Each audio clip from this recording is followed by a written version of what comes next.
امام بخاری رحمت الله علیه در صحیح خود در کتاب قربانی آن گفتند که باب قسمت الامام الاضاحی بین الناس، باب درباره تقسیم کردن امام قربانی ها را بین مردم. مراد از کلمه امام در اینجا امام کبرا، نه امام صغرا. امام صغرا یعنی امام مسجد که به مردم در نماز امامتی میکند، این امامتی خردی هست. اما امامتی کبرا یعنی این امیر شاه مسلمان ها، اینها امامتی کبرا هست. و در اینجا امام بخاری میگویند که باب درباره تقسیم کردن امام قربانی ها را به مردم، یعنی منظور این نیست که امام گوشت قربانی را به مردم تقسیم کند.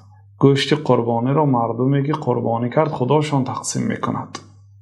در اینجا مراد این است که امام به مردم چاروا برای قربانی تقسیم میکند، یعنی برای شخصیت هایی که حاجت دارند یا سزاوار هستند، امام یعنی امیر یا پادشاه به مردم پیش از آمدن عید قربان باید چاروا تقسیم کند تا اینکه آنها قربانی کنند، نه اینکه گوشت تقسیم کند، چاروای مکمل تقسیم کند. بعد از آن امام بخاری رحمت الله علیه حدیث 5547 را روایت کرده، گفتند که حدثنا معاذ بن فضالة قال حدثنا هشام عن يحيى عن بعجة الجهني عن عقبة بن عامر الجهني قال قسم النبي صلى الله عليه وسلم بين أصحابه ضحايا فصارت لعقبة جذعة فقلت يا رسول الله صارت جذعة قال ضحي بها. در این حدیث عقبة بن عامر جهنی میگوید که پیامبر صلی الله علیه وسلم بین صحابه هایشان قربانی تقسیم کردند، یعنی چارواهای را تقسیم کردند که عاقبت آن چارواها در روز عید قربانی می شود. یعنی این دلالت میکند به مستحب بودن برای پادشاه که برای خلق خود پیش از آمدن عید قربان چاروا تقسیم کند از قبیل گوسفند و گاو و شتر تا اینکه مردم آن را قربانی کنند. غالبا این مالی که پیامبر صلی الله علیه و سلم برای مردم تقسیم کردند، این نصیبه هاشون از غنیمت بود یا از صدقه هایی که آمده بود که بعضی انسان ها به پیامبر صلی الله علیه و سلم صدقه آورده میدادند تا اینکه پیامبر صلی الله علیه و سلم بین صحابه ها تقسیم کنند. اما خودی جناب رسول الله صلی الله علیه و سلم برایشان صدقه حرام بود. گفتند که صدقه به آل محمد صلی الله علیه و سلم، یعنی به خویشاوندان جناب رسول الله صلی الله علیه و سلم حرام است. هدیه را قبول می‌کردند اما صدقه را قبول نمی‌کردند. بعضی انسان ها برای پیامبر صلی الله علیه و سلم صدقه ها می آوردند، می گفتند که این را بین صحابه ها تقسیم کنید. می خواستند که همه در عید قربان قربانی کنند و این بسیار راه خوب است. حتی شخصی کمبغلی که قدرت قربانی کردن ندارد، وقتی که شخصی بای برای او قربانی مکمل می دهد که قربانی کن، شخصی کمبغل هم قربانی می کند، لذت این نوع عبادت را می چشد، از گوشتی تر و تازه تناول می کند. کمبغل هم به همسایه و یار و دوست و نزدیکان و کمبغل های دیگر وقتی که صدقه می کند، یک نوع خرسندی، یک نوع لذت صدقه و لذت هدیه و لذت عبادت را می چشد که این قربانی توحید است، یگانه پرستش الله سبحانه و تعالی هست. این یک عبادتی هست که قدر این را واقعا شخصیت های می دانند که چندین سالها با اخلاص طبق سنت جناب رسول الله صلی الله علیه وسلم قربانی کردند و طعم این عبادت و طعم ایمان را چشیدند. بنابراین مستحب است برای شخصیت های پولدار مالدار که برای کمبغل ها پیش از عید قربانی مکمل هدیه کنند تا اینکه آنها هم در روز عید قربانی کنند و این سنت همه مسلمان ها اجرا کنند که این تربیه بود از جناب رسول الله صلی الله علیه وسلم.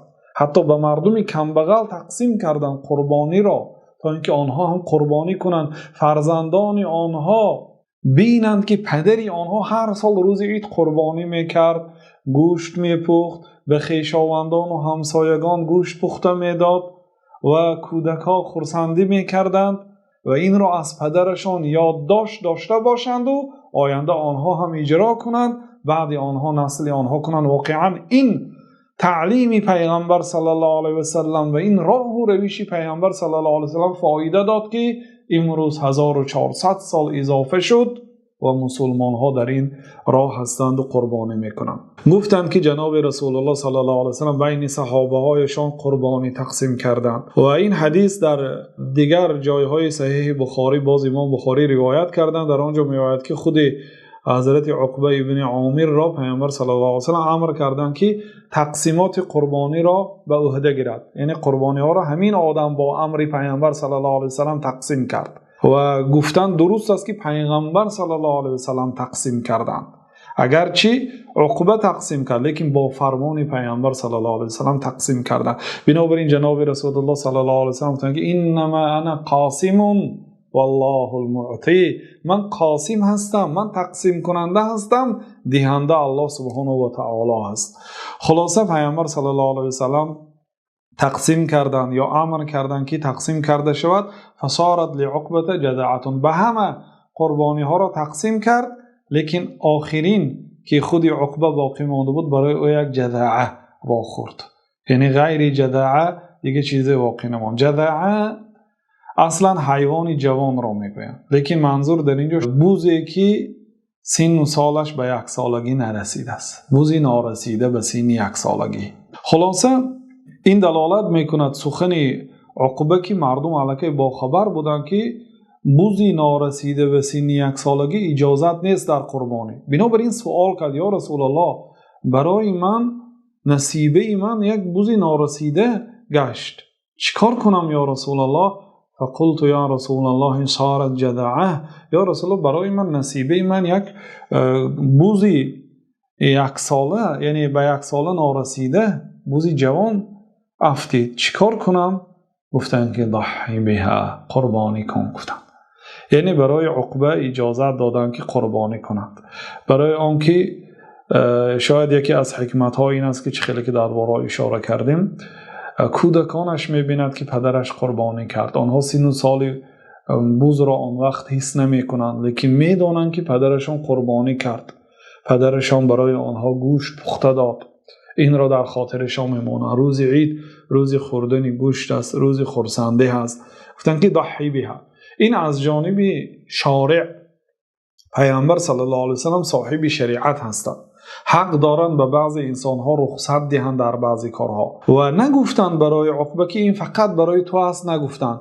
چطوری که در حدیث بالایی به صحابی بزرگوار گفته بودند در حدیث برا که برای تو اجازت است، به ابو برده گفتند که این برای تو اجازت است که گوشت بوزی نارسیده را قربانی کنی، لیکن بعد تو به یگان کس اجازت نیست. گفتند تا عقبه به بعض شخصیت ها، تا ابو برده مانند عقبه و بعضی صحابه پیامبر صلی الله علیه و سلم رخصت داده بودند. رخصت به آن کار میشود که اصلش ممنوع است، اصلا آن کار ممنوع است، اصلا بوزی که به سن 1 سالگی نرسیده است قربانی کردنش منع است، نادرست است، لیکن پیامبر صلی الله علیه و سلم به بعض شخصیت ها آنها را معذور دانسته رخصت داده و به ابو برده گفتن که بعد تو دیگر به یگان کس اجازت نیست که بوزی از 1 ساله پایان را قربانی کند.